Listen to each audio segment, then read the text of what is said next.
Stop. Pernah gak sih kalian tiba-tiba ngerasa badan gak enak, terus langsung kepikiran, wah, jangan-jangan sakit parah nih.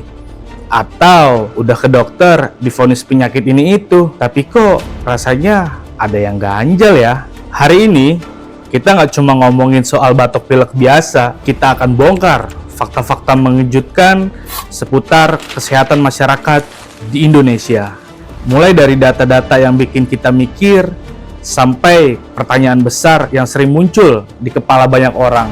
Apakah rumah sakit di Indonesia itu jujur dalam memvonis penyakit pasiennya? Atau ada agenda tersembunyi? Siap-siap, karena video ini bakal ngasih kalian insight yang mungkin belum pernah kalian dengar sebelumnya.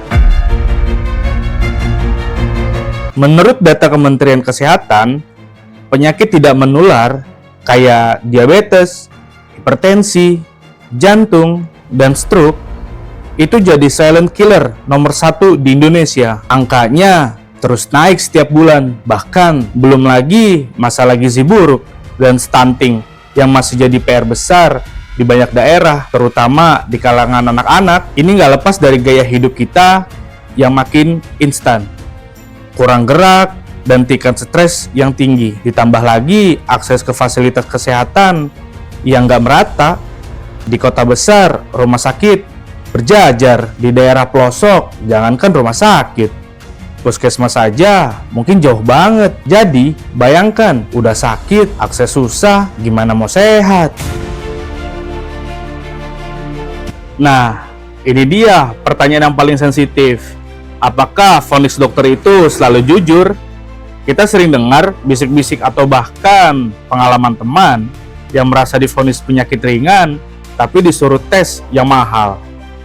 Atau diresepkan obat yang harganya bikin melotot. Muncul pertanyaan, jangan-jangan ada praktik overservice atau overdiagnosis.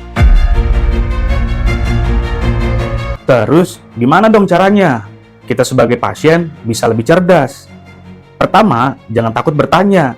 Kalau ada yang ganjal dari vonis dokter, tanyakan detailnya, minta penjelasan tentang alasan dibalik setiap tes atau obat yang diresepkan. Kedua, cari second option. Ini hak kalian, jangan ragu untuk konsultasi ke dokter lain, apalagi jika penyakitnya serius dan membutuhkan biaya besar.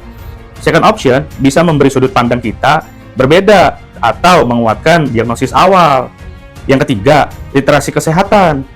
Cari informasi dari sumber yang terpercaya, jangan cuma dari TikTok atau forwardan WhatsApp. Pahami gejala, pencegahan, dan penanganan dasar. Semakin kita paham, semakin kecil kemungkinan kita dimanfaatkan. Terakhir, advokasi dan pengawasan. Jika memang ada indikasi praktik yang nggak jujur atau merugikan pasien, jangan diam.